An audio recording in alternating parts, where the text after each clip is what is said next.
coolest and best podcasts in the world.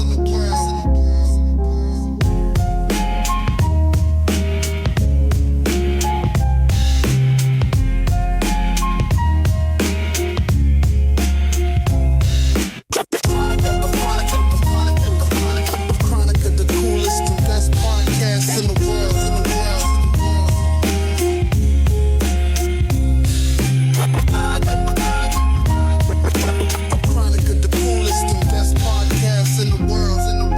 All right, good morning, Corpus Christi. We are here with the Crónica Podcast, and we got a very special guest today, Peter Zanoni from the City Manager's Office for the City of Corpus Christi. Yep. Peter, thank you so much for sitting down with us today. Yeah, glad to be here. Glad to speak to you and your listeners today. Thank you so much. Yeah. So this is going to be our first podcast. If you guys are following us, make sure to subscribe to us on YouTube now, Spotify, iTunes, and so much more throughout social media.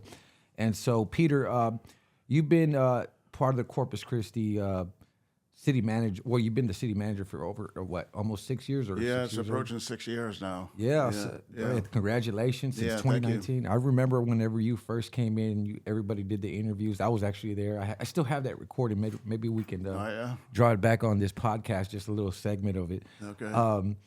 What's the one thing that surprised you most about the city when you first arrived from San Antonio? I think the one thing, the one thing that surprised me the most is how neglected the city business was. And that includes what we do. So things like infrastructure, water, wastewater infrastructure, the city business environment at City Hall, Right. You know, how we conduct business. Right. So I knew it coming into the job. I knew there was a lot of opportunity to improve how we run the city. And that's it wasn't a surprise so much as it was the single most thing I was aware of and ready to address upon taking the job. So 6 years already. I mean, what's your most proudest moment at City Hall? I mean, something that you could tattoo on your on your arm about That's it. a good Okay? one. I Yeah. should get a tattoo on that. Yeah, the biggest thing I think, and this what one of my mentors in San Antonio told me about, that it all comes down to leadership. Okay. You know, it's not about water systems and police officers and adding streets. It's really making sure we have the right leaders in all of our lines of business. So leadership at all levels, making sure we brought the right people from across the country right here to Corpus Christi to run our business, to run our city. And speaking about across the country, I mean, a lot of people don't know this, but you're from Maine. Yeah, right? Born and raised in Maine. Yeah. Tell us about the small town that you're from. Oh, I know a yeah, little bit about it. surreal. You know, I was thinking of that this morning for some reason, but I think the reason is I don't know if the word trust comes in, but we grew up in a very small town in Maine. There's a couple thousand people. It's a mill town, paper mill town. Paper mill. Yeah. And there was one traffic light, as an example, and it never worked when I was growing up. And, my high school graduating class had 50 people in it. Wow. Yeah. Very small town. Very small. So in that environment, I grew up there for 18 years, and you have a tendency to trust everybody. Right. So. So what brought you, what made you become a city manager? Yeah, so, in that small town, when I would walk around, I would always just kind of, one of the things I liked was looking at the downtown and the buildings and wonder who was kind of running this town, Right. And so that was probably the seed, I think, that ultimately led me through my studies to study public administration, and then eventually start in local government in Tallahassee, Florida, and then eventually moved to San Antonio, Texas. How old were you when you first saw, I guess the neglected part of the city or the town and made you want to do this? Our town was, always on the decline. Right. It's a small town America. Right. The mill was there, but especially over the years when I would go back from school, Right. You could see there was less and less of the town. Buildings were, dilapidating and kind of falling down. Gotcha. And similar with the downtown. When I first, when I was a younger teenager, I guess, Right. it was pretty thriving downtown, but even in those years, it began to decline. There was less businesses and that type of thing. So you were pretty young, like around what, middle school, high school? Probably probably 8th grade, 7th, 8th grade. We went to Catholic school and we'd walk to school and then walk home. And so gave us a chance to look at the mill every day and the town and homes along the walkway. Right. Now today, you're like one of the highest paid city managers throughout the state of Texas. And I know you got a lot of heat for that. Yeah. But you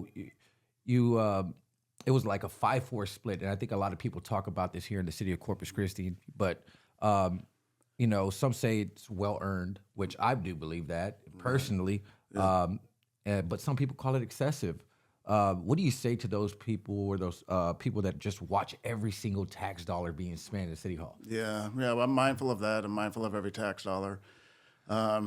Right now, today, based on recent hirings and city managers in Texas, I'm actually now in the lower percentile. Probably Really? towards the bottom. Yeah. Wow.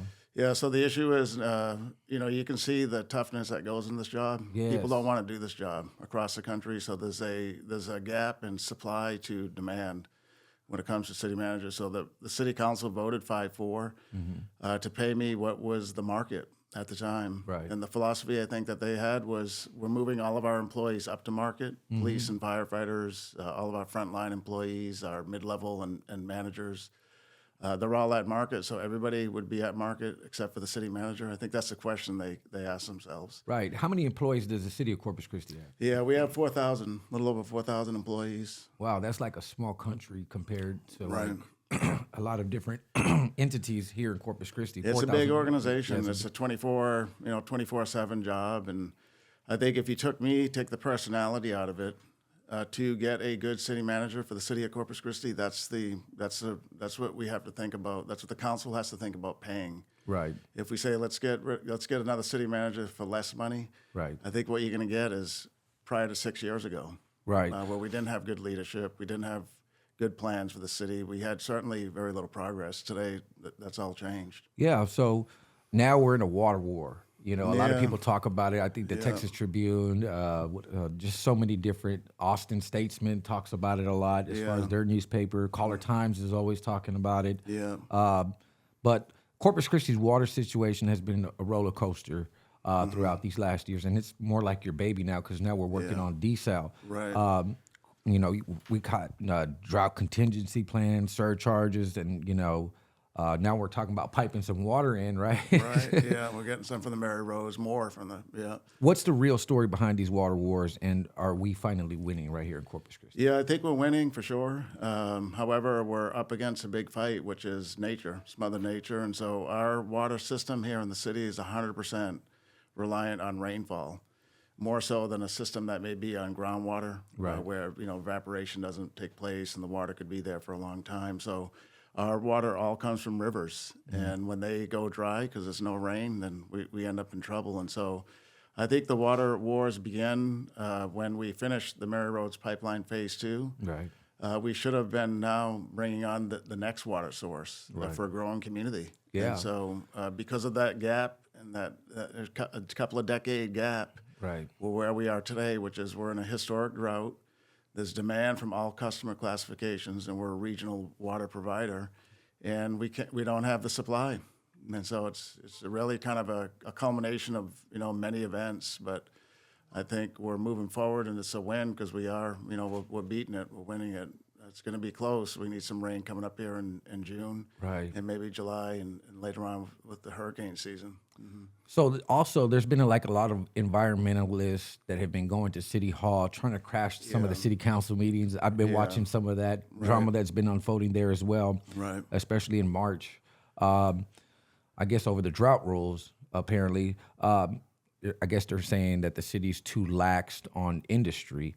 How do you balance, the people's demand with keeping, the taps flowing for 350,000 people? Right. Yeah.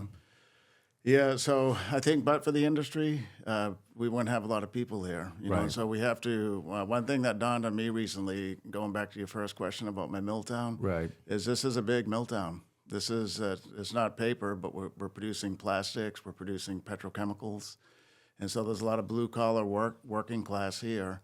But that's our mill town is just that, and so that's our industry. Those are our jobs. That's really kind of almost to some extent the backbone of Corpus Christi, and I know some don't like that, but I didn't create it. It's been here for decades. If you look at the city seal as an example, Right. what symbolizes a city, the official seal, Right. there's a flare on there. I saw that, yeah. So I didn't create that. That's been around for, I don't know, maybe 100 years or so. But That is us. That's Corpus Christi. We also have many other aspects to our economy. You know, we got beautiful outdoors, beaches. We have the military. But I think the petrochemical industry is a big part of it. And so that, plus all of our residents, plus all of our commercial, our hotels, we service them all. We're not about unplugging one entity. Right. You know, you could say, let's get rid of all the hotels because they draw a lot of water, right? People take 2 or 3 showers when they come from out of town. There's a lot of linen and laundry service done. Right.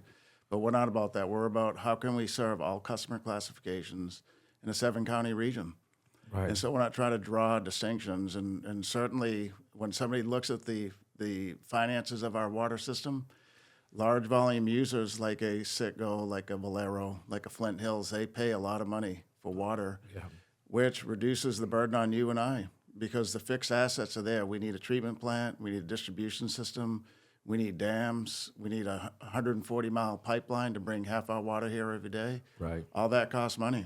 Right. And when you distribute it to big users who pay their bills are massive, Right. that means you and I pay less. If we took those industries out of the equation, your and my bills would be pretty astronomical. Right. I would submit. Yeah. So to buy the chlorine and everything. Yeah, all the well, it's a chemicals. maintaining, just even if you took the operating side out, just to maintain it. There's maintenance for the dam. We have, I think, close to $500 million in investment in the Owen Stevens water treatment plant.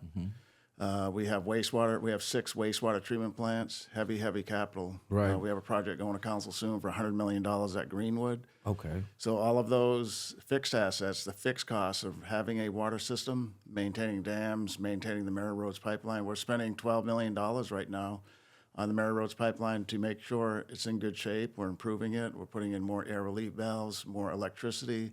$12 million. So if Valero and Flint Hills weren't paying the bills, Right. that $12 million gets distributed by a smaller pool of people, and that means bills go up. Speaking about bills going up, we've been stage 3 restrictions since December. I mean, how dire is our water situation right now, and what's keeping you up at night? Yeah, what's keeping me up at night is it's the supply's not there, and this rain we had recently that kind of was overshadowed by events at City Hall was tremendous. Our reservoirs went up 1%. It was 3 billion gallons of water that we captured. However, we're still at that close point where we're reaching this point in time that we described in the new drought management plan that says when we are at 180 days before the supply doesn't meet the demand, 6 months out from that point, when that trigger hits, Right. there could be some catastrophic events. So that's what's keeping us up is we need more supply. We need some more rain. We need more rain. The drought is real. People want to say, we oversold the water, and I'm working with the team right now because we have to do a much better job at explaining this is a real drought. Right. And it's a drought of record. Okay. And it's not just happening here. It's happening. In fact, the state climatologist said, I think it's close to 80%, 70-80% of the state is in drought. Right. And so places like up in San Antonio, north of San Antonio. Right. There was an article in the San Antonio paper recently, just about a week and a half ago, Yeah. where a small community rejected. They canceled 9 housing developments because there's not enough water. Wow. Yeah, and so this is new growth, and they said no, we can't do these developments because we don't have the water to supply them. So we're right there with we're right there with a lot of these folks in Texas. It's a drought of record. Right. And it's not, we asked the state climatologist, the governor appoints him. We said, is this something that we should expect, maybe because of the quote unquote global warming or something like that? Right. Should we expect this continuously? And he said, no. He said, it's just dumb luck, just bad luck. Yeah. And And just it's happened before. It's just this Yeah. one's the worst one, probably. Yeah. They say they're about every 5 years. So we're coming off this 4 or 5 year cycle. Okay. And we're hoping for more rain, but we need that. But the Inner Harbor desal plant is something that the world is looking at with some envy. Right. Because we don't have to be 100% reliant on rain. We can still have water to water our lawns and wash our cars whenever we want and not feel like, golly, we can't even enjoy simple things of life anymore. Speaking about that as well, as far as millions of gallons of water a day, Lake Texana is pumping what, 55, 60? Maybe 75 million gallons a day? How much? Okay, yeah. So from the western reservoirs, that means, you're talking Lake Texana. Okay, Right. from the eastern reservoirs, Lake Texana, brings in probably now more than 60% of our water. So we're bringing in 75 million gallons. About half of that is from Lake Texana. Right. And the other half comes from the lower Colorado River, which is a river that originates in the Austin area, makes it all the way down here. So just recently, a few Mondays ago in the evening, we increased the transmission of water through the Mary Rose pipeline. Right. And most of that's probably coming from Lake Texana, that additional 20 million. So all in all, through the Mary Rose pipeline, we're bringing in 75 million.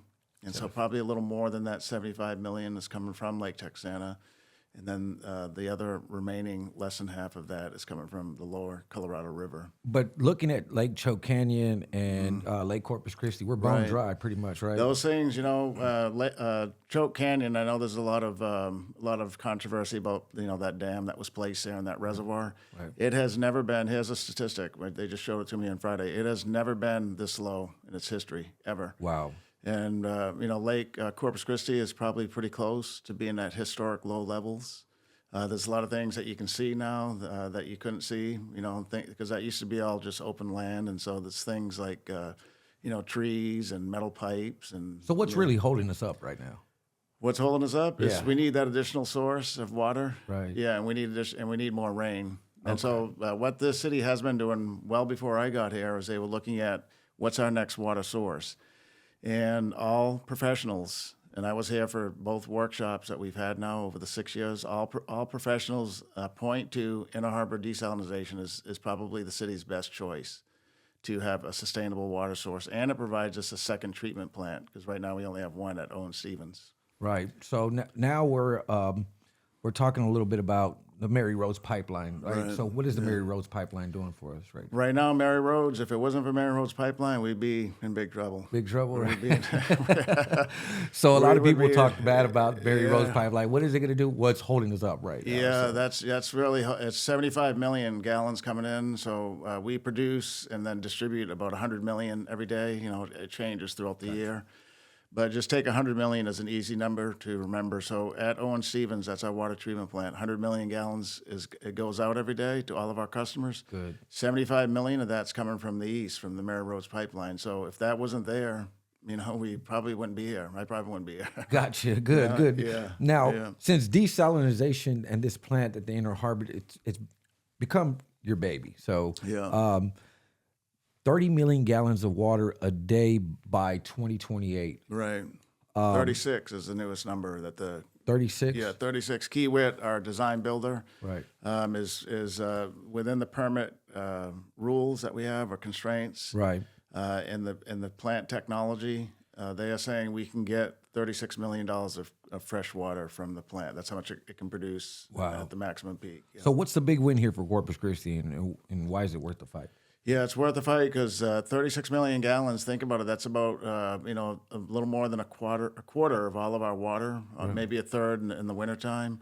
That's a tremendous amount of water. People say that's not enough water. 36 million ain't nothing, but it is. It's if in the wintertime we treat and sell about 85 million gallons, so 36 million is almost half, right? Pretty close to half, and Right. and that's going to give us a drought-proof, uninterruptible water supply. Once we build the asset, the treatment plant, Right. the water is free. We don't have to pay anything for the water. We have rights to use the water. Right. And the only thing we're paying for now is just the one-time install of the plant and the maintenance and the operations. What do some of the science studies say about all this?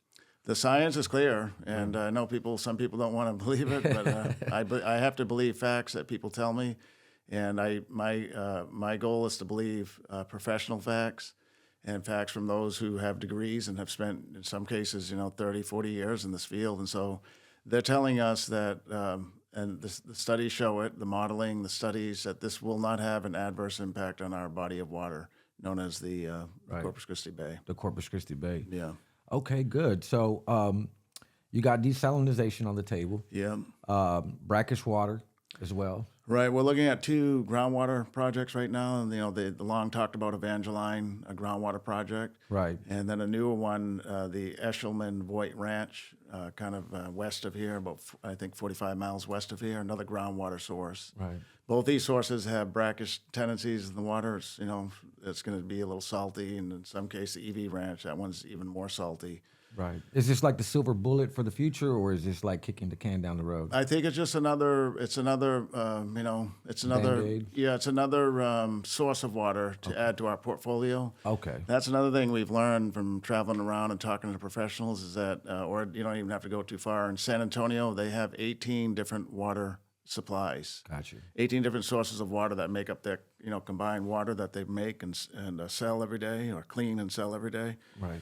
And so we just really have two. We have the western reservoirs, which are fed primarily by the Nueces River. Yeah. And then the east, which is, I guess maybe you could say three. You got the Lower Colorado River and Lake Texana. So Right. that's not enough for a big growing city like this. We're eighth in the state of Texas, eighth largest, and we have industry here that a lot of cities don't have. But a lot of people in the world rely on us. They rely on us for jet fuel, for plastics that are used in all types of things, clothing, automobile parts. They rely on us for steel. Right. They rely on us for just gasoline and diesel fuel that we use. So having just three sources of water, which are all the same, they're all surface water, depending on rain, that is very risky. Yeah. And in this job, managing risk is something we focus on all the time. Right. And so we need more than just these three sources of water that are identical in type. So the desalination is going to give us a new water source. These groundwaters will give us some additional source. These waters have been trapped in these layers far below the surface for, they say, hundreds of thousands of years. Wow. And so, yeah. That's good. So, Yeah. but we still need desalination, and I know that there's been dissent opinions on that from the council. At least Right. last year, we had two city council members. I think it was Jim Klein and Sylvia Campos, Right. who dissented on that. Yeah. They say it's for industry and not for the people. How do you answer that, especially with Yeah. Stage 3 hitting hard right now for Yeah, residents? so we are, industries, the people. And it's great when they come to council, when they're employees, whether they're blue collar or whether they're engineers, come to city council. Right. Because they're here, they're right here with us. They live right here in this neighborhood. They live in my neighborhood. They live all across the region that we serve. And so water is for everybody. We're not, this business that we're in, CCW, Corpus Christi Water, we don't have a identified customer class that we like over another customer class. We have to be in the business of serving everybody. Right. And so whether it's petrochemical industry, whether it's commercial industry like a hotel or a Walmart, and whether it's a residential home. And so the water is for everyone. Everybody's going to pay for it. Right. And it's going to be based on how much you buy. That's something we put into the business model. It could have been a different approach, but we put it into what we call the raw water cost. And so it's going to be paid by everybody, and people that use more will pay more as a percentage for the water. Right. Yeah. So industry is going to probably pay a lion's share of the construction and operation costs because they buy more water overall than anybody. Right. Yeah. Now, here's a curveball real Okay. quick. So, Councilwoman Sylvia Campos Right.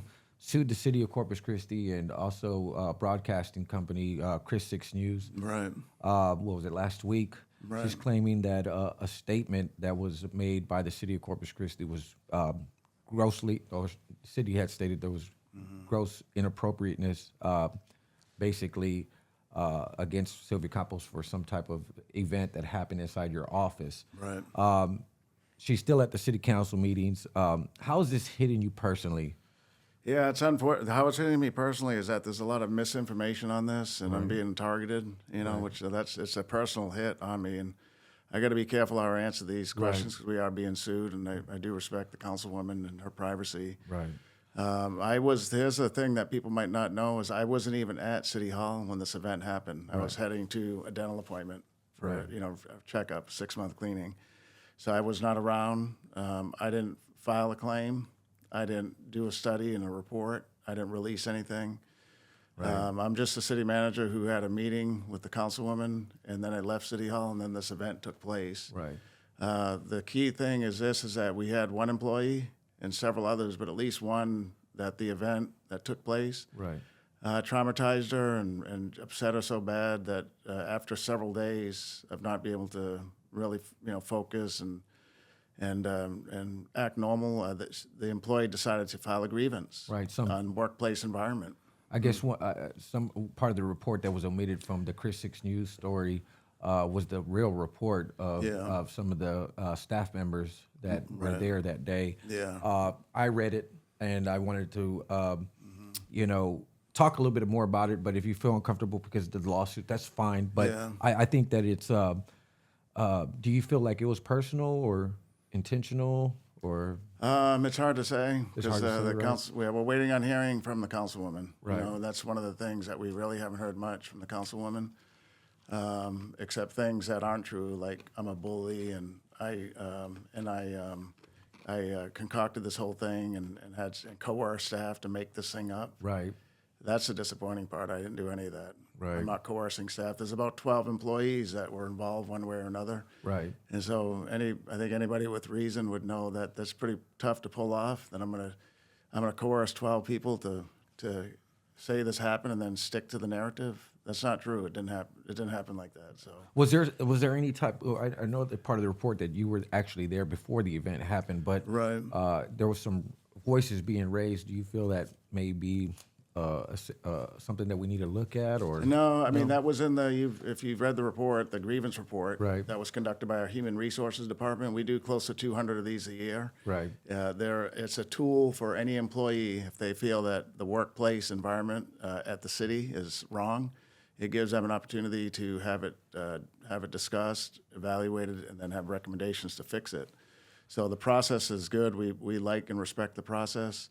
So in that grievance report, I read it too. There was some reference that the meeting got loud. That's a staff person's interpretation. I don't think there was anything out of ordinary in the meeting. Right. With the councilwoman and I. Now, industries, because I know she's up against industry, and I think this may be a little bit of the water war that we're seeing here. It could because, be. Yeah, because you're for the desalination, and we have a city councilwoman who is a big activist environmental activist trying to stop desalination, and some people might have perceived that as some type of activism. Yeah. Right. So, industry's leaning on desal right now. Compost has already voted to try to stop desal multiple times. I'm sure. Right. I mean, how do you balance the residents and the big players like Tesla under stage 3? Right. We deal with all of our customers equally, and so when we have restrictions on water use, everybody applies. Everybody has to follow the same application. Right. And so things like elective use of water, Right. discretionary use of water, that includes things like watering your lawn or washing vehicles with a hose, right? Right. So all of our customer classifications can't do that today. So industry, they have campuses, they have grass around their headquarter buildings, and they've stopped watering their lawns. They've stopped filling up pools that are there, ponds that are there to look nice. They've stopped filling those, just like the residential customer has. So we talk to all of our customer classifications equally, and we expect that they all follow the same rules. And look, I understand it. I get it. When I came from San Antonio, and if you look across Texas, when I talk to other city managers, we're very unique, at least in the 7 cities above us, where we're the only one that has this huge dichotomy of customer classifications in their water business. Wow. We have a massive industry, petrochemical industry that the country and the world relies on for national security, for just everyday life luxuries that we like driving a vehicle or flying out of Dallas, Fort Worth with the jet fuel that is made here and goes up there. And so it's this challenge that we have, and it's something that I think a lot of communication helps to break down those issues or those walls that people put up when we talk about it. But we're mindful of it. I am. It doesn't really exist, I would say, in a lot of Texas cities, maybe Houston, but all the cities north of us up the corridor. They don't have this massive amount of industry that uses water like we do. And so it's a big part of this job is understanding that and managing it. Now, what's next? Like more desal plants, more groundwater, kind of give us a 2025 to 2028 roadmap to kill this, this drought. Right, yeah. So the drought, whatever we're doing right now won't solve it because we're going to run out of water in a year or so if we don't get some rain. So rain's going to help us. The forecast looks like it's now trending in our favor a little bit. But we're going to, over the next several years, over the next 5 years, I would say, numerous water projects should be brought online. It's not, desal is just not the only answer. Right. That is an expensive form of water. We know that. However, if we bring more groundwater, I think Evangeline has offered a new business concept for the council to consider. The Eshelman Voight Ranch is another one. Even things like looking at our wastewater, we discharge 25 to 30 million gallons of pretty clean wastewater. It's treated at 6 wastewater treatment plants. That's all discharged into the bays and the ocean ultimately. Right. And so if we can reuse that directly or indirectly, like several cities in Texas have done, that could be another $10 to $20 million. We need 20 million gallons. We need to look at things like storage and recovery, aquifer storage and recovery. Right. When rain's plentiful, we can store water in groundwater wells, if you will, kind of aquifers, sandy aquifers, and then pump it out when our water. I think some of that was happening in Sinton, Texas. Correct. Well, Sinton's using the well water, 100% well water from Evangeline. I'm not sure if they're doing any storage and then recovery. Right. And so that's what we're looking at. We're looking at several different sources to bring more water on, and we'll have it consistently, not just for 1 year, but for going forward. Really. Is there a proposed desal plant for the Barney Davis plant? Yeah, so the city is right now, one thing we haven't talked much about is we do have another set of applications to TCEQ in for a second, what was the city's planned second site that was at the La Quinta channel. Right. Kind of on the San Pat side of the bay. Gotcha. That's still being worked on at TCEQ, but since that time, these were put in as one of the first things I signed when I got here 6 years ago. Since that time, other sites have become discussed and more something discussed more than 6 years ago. So that includes Barney Davis is a good location that a lot of people like for various reasons. The Harbor Island is another location that could be discussed as well. And then we have La Quinta. Right. So yeah, those are all good sites. I think what the state knows, all the way up to the governor, is that seawater desalination could be the future for Texas. Right. And they're all looking at us, and they're all supporting us here in Corpus Christi because to begin, you got to start somewhere. And so they're hoping for, and we're pretty confident in, success with this 36 million gallon plant, because if we do what we think we're going to do, which is build it and operate it with success, Right. then that will help other cities in Texas that may say, you know what, this is a good source of water. Yeah, so I think so. Yeah. Okay. Well, what do you need from Corpus Christi to win this water war? And how do we back you on that? Yeah, I think we just need understanding that we're all in it together. We can't, we have to. Cities that have it together across the country that are progressing and are defined by many as a great place to live. They're that because everybody's working together. Good. And we need to do that. So I would say that if we can all work together and understand. Industry is not evil. They're not the devil. It's part of Corpus Christi. And again, look at it's not from Peter Zanoni. It's from the history of the city. Just look at it. It's all over the place, and they create jobs. They create economic development opportunity. They create hope and a future for a lot of people, and they've made that for a lot of people here. So, I think just that we're all in it together. We have to respect each other. And we're going to move forward, and we're doing a lot at City Hall right now to win this fight with water. Good. And I think what we're doing now should help us where if there's another drought of record like we're experiencing right now, that next cycle we're going to be much better suited to address it and overcome it. You're fighting for the city really hard. You're fighting lawsuits. You're fighting for the water. You're tackling streets, managing so many employees, more than 4,000 employees. 4,000, we have 29 different departments in the city. Yeah. Or I like to refer to them as lines of business. We do 29 different things every day for the city. And if you were at, say, Toyota making trucks and cars up in San Antonio, that's all you do is make trucks and cars.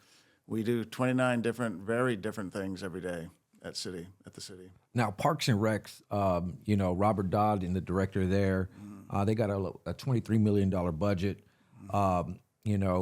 People love splash pads, right? So we've seen a lot of splash pads being implemented into the city. Right. Some state, we're still behind on basic playground repairs. What's your game plan to level up our parks? Yeah, so 6 years ago when I got here, speaking of parks, there weren't even barbecue pits in parks.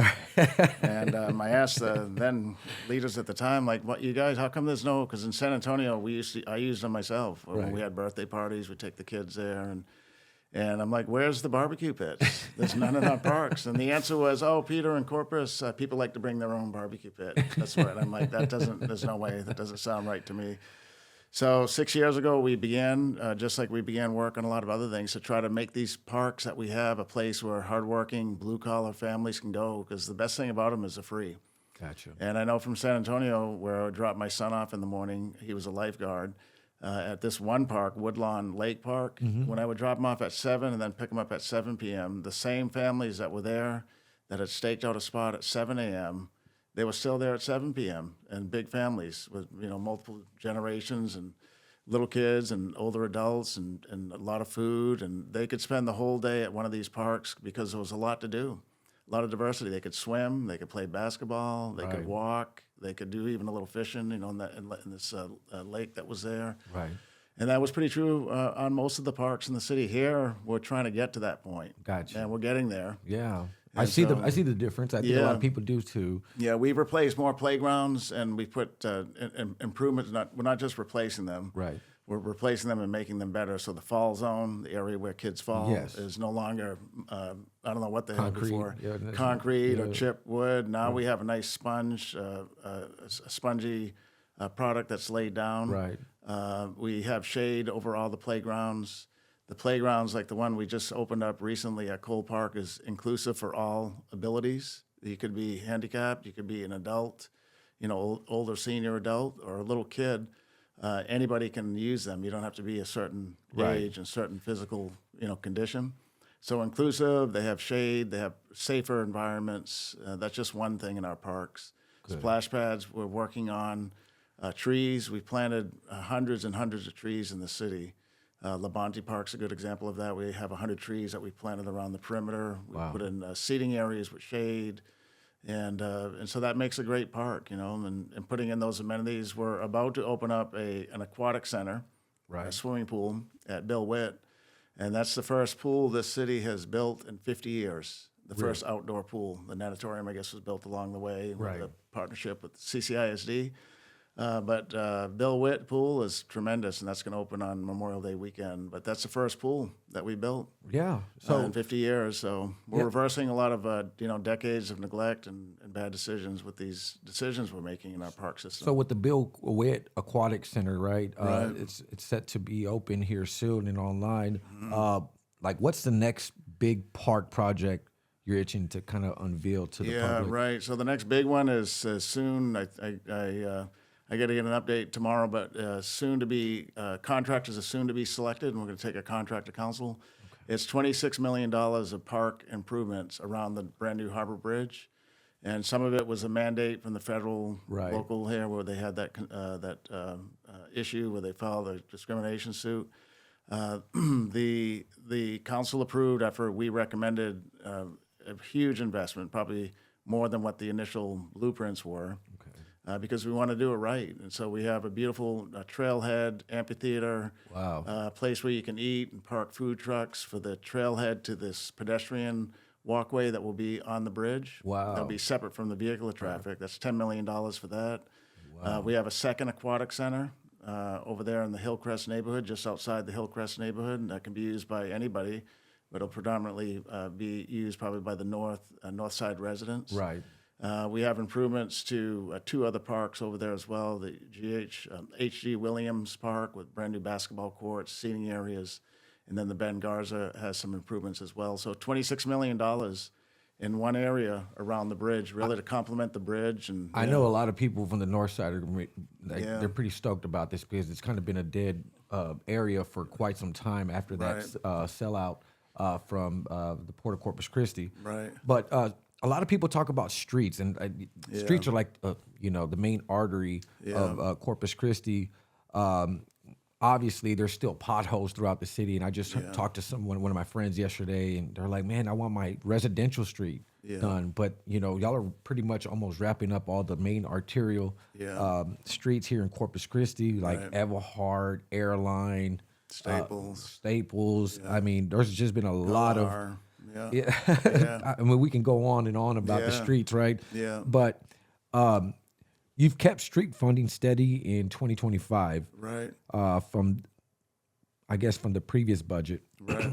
Is that enough, or are we stuck in neutral here? No, I think I think we can always use more. But one thing that's going to help us in 2026 and 2027 in our neighborhood streets where people live is a project that was approved in our 2024 bond program, which was $30 million, a one-time big infusion of $30 million for neighborhood streets. That'll help our general fund, our annual operating budget for streets. What I did 6 years ago and what we've been able to maintain in all of the 6 budgets I've done, even last year where the streets fee was removed from that budget, was add $6 million more to the streets budget that we had as the baseline. Right. There's some dedicated funding that goes to streets based on council budgetary priorities or goals, but we've still on top of that added $6 million. And so what you see is what somebody texted me yesterday and said, Peter, through a text, he says, there is more street work happening around the city that I've ever seen. Right. I'm born and raised here. This Right. is a business person.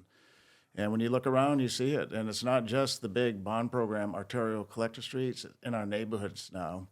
And that goes back to what we talked about in the onset of the show, which is leadership. Right. Because we have an excellent public works director who had a great run up to before he got this job, meaning he had a lot of diversity in his background. Worked for TxDOT, ran his own business at one point, actually worked for the city back in the day. He knows how to do streets. With Ernesto De La Garza's recommendation, we're doing neighborhood streets differently, which is we're coming in and milling and overlaying the streets so we have a nice driving surface. And then we'll come back later on after we get all of our streets in order and do things like curb replacement, fix sidewalks. So we're just focused on rapid paving. It's called the Rapid Paving Program. Right. We're out there for the first time ever in the 6 years I've been here, and probably even for decades prior to that.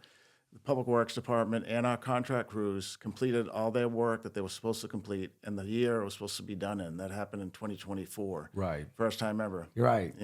I remember that. Yeah, and so that has impact. So now they're working on the 2025 program, and that'll be done ahead of schedule as well. So basically, all the old projects that had, were dragged up, we're finished with those already. It took me, I explained this to council one time because we need things faster. I said, look, folks, we are catching up from decades of not doing things. And so when I first got here, already 2 years worth of street work wasn't done.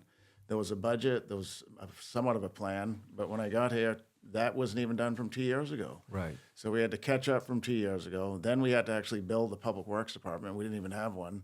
We had to buy millions of dollars of equipment. We had to hire a lot of people. We had to train. We had to, and I got dinged for this, but we had to build business relationships with our contractors. I was meeting with them once a quarter over lunch and just getting to know them personally so that when they got a phone call from me saying, hey guys, you're not moving quick enough on the streets, they knew who I was and they said, okay, we'll redirect. And so everybody's working, their heads down and they're working and you see it. I think our streets now are some of the best in Texas. Yeah, they are. You know, when I was up in Dallas about a year ago, I think for one of the holidays with family, and we drove. And so driving through Dallas, even Austin, San Antonio, we get some real good streets now in Corpus Christi. And it showed by our scores as well. We do a pavement condition index. Right. We're actually, all of our streets, if you look at all of them, we're moving from what was a low C grade, say, or score, to a high B.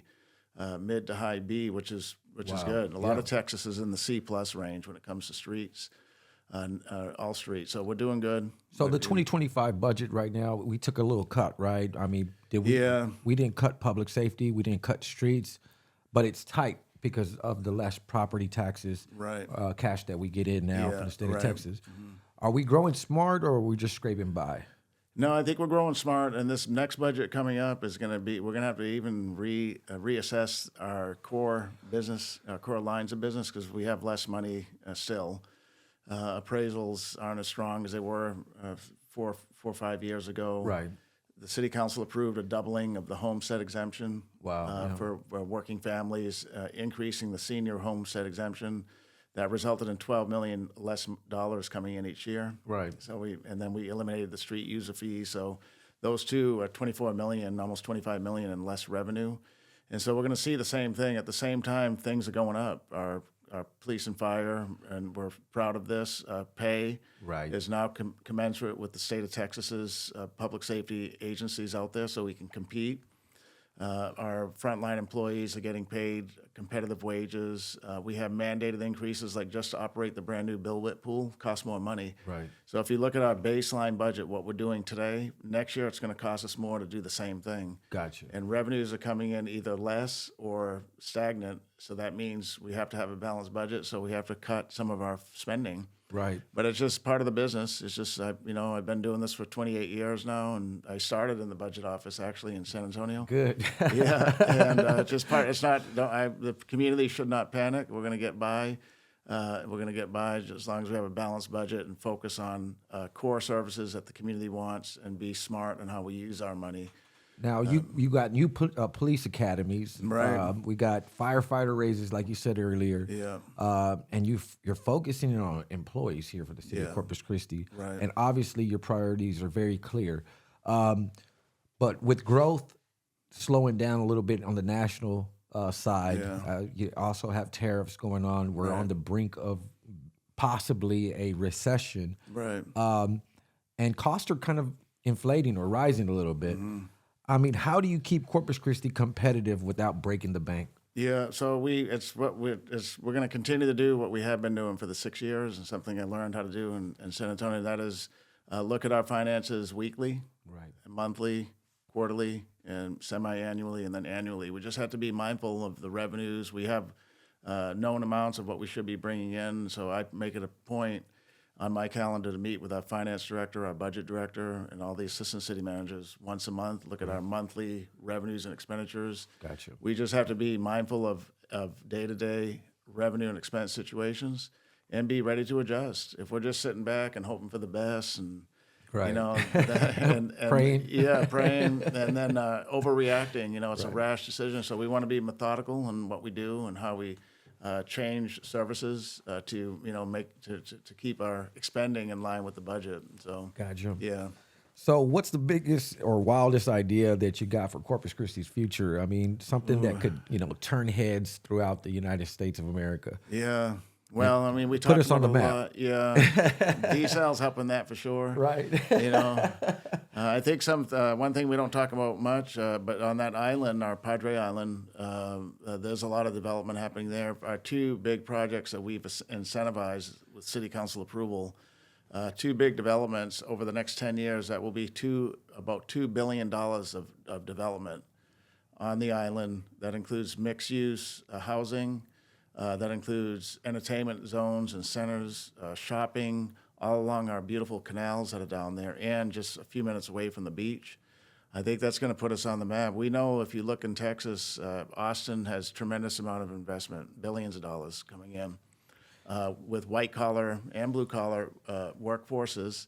And everybody loves to take a little break every once in a while, right? So coming down here to Corpus Christi should be something that's on their mind all the time. Right. Compared to Galveston or South Padre Island. Right. Come right down here. It's a straight shot. And so, and some of them can even buy second homes, or heck, some of them probably can afford a third home. But we need to be on the map for that. I do like that notion, and it's something I've talked about. I talked about it with our CVB director, Convention and Visitors Bureau, Visit Corpus Christi, a few years ago when I was seeing these things come into Austin, the Tesla plant, these several big companies, microchip makers. So that's only a couple hours away driving time. But the investment that's happening at Padre Island right now with Whitecap, and then the development across the highway there, 361. Tim Lang's development, that is going to be some tremendous living, but entertainment opportunity and outdoor recreation. The Whitecap, one of their biggest focuses is outdoors. Wow. Yeah, and it's open for everybody. There was a news article recently, I think KIII had something, and one of their concluding sentences was, all these outdoor activities and ecosystem improvements, that's Right. open to everybody. You don't have to have a house there. Anybody can go check them out and enjoy the great outdoors there. Good. I'm looking out. I'm going to look out for that one. Yeah, yeah. I got to drive down there myself because now they're pouring foundations, and they just started recently at Whitecap. Gotcha. Yeah. So you got obviously a good reputation for strong leadership. $1.8 billion budget, big projects such as the one that you just spoke of. Right. But some city council members aren't on board, right? What's the secret to I guess dealing with 9 bosses on the council and still getting stuff done? Yeah, that's a tough part. I think not just here, but in general in this profession. You do have 9 bosses, or in my case, I have 9. But keeping them at least supportive of what you're doing, at least a majority, is something I've had to do here more recently in the last couple of years. The council that hired me unanimously hired me. There wasn't any dissenting members. I think my first evaluation and contract reassessment, I think, was another unanimous vote. But if you look over the past 6 years, this last vote on my evaluation and the council's performance pay adjustment, that was a split vote, 5-4. And nobody likes that. It's just, it's unease. And so we just have to keep working. We probably won't convince everybody on the city council, but I do want to have a strong working relationship, and I work on that every day. Yes, sir. Even working with council members who I know don't really support 100% what we're doing. I'm not working with them. I'm going to continue to work with them. I'm going to continue to hold them in high regard, right? And give them the information that they need to be successful in what they're trying to do. So yeah. Last question. What's the biggest rumor you want to squash right here on the Crónica Podcast? Man, I don't know if we have time for this last question. I don't know. There's a lot of rumors out there. I think, I don't know. I think we can squash them all by letting the people know that I care about this job. I live here. I care about this community. We put 2 of our 3 sons through public school here. 2 of our sons still live here. The third one's not too far up in Kerrville. So this was a choice to come here. This allowed me to fulfill a dream to be a city manager. I was a deputy city manager, a second in command in San Antonio, and when this position became open, it allowed me to give back to a community all that I learned, not only just in San Antonio, but all the way from Mexico, Maine, where I was born and raised. And so giving back to this community, helping this community move forward is something I'm about. I'm not here for things that people may think I'm here for. Right. All the negative things that they could think, and I see a lot of the comments people make, and there's a lot of hate out there, and I just have to look past that and just keep moving forward, because I think the vast majority of our community supports what we're doing. I hear comments all the time. People send me handwritten notes in the mail. They stop me at HEB and they pat me on the back and they say, "Keep doing what you're doing. You're doing a great job. We've never seen such tremendous improvement in our community since you've been here, and we don't want you to go anywhere." So as long as the majority of the folks support that, I think that helps to squash any of those rumors out there that I'm doing things for other reasons other than what I just described. Yeah. That's Peter Zanoni here on the Crónica Podcast, fighting for the water, fighting against lawsuits. Fighting against rumors. And so here he is today, unplugged right here on the Corpus Christi Crónica podcast. Please give us a big thumbs up. Let everybody know and share this video with everybody you know. And let Peter Zanoni tell it like it is. Tell it straight. Right. Thank you so much, Peter, for joining us today. Yeah. We'll be bringing you more on now that we have our Crónica Podcast studio here. And we're looking forward to continue to working with you and making sure that the city is well informed.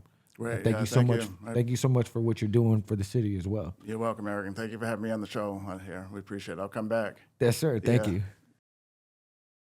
Crónica Podcast is on now.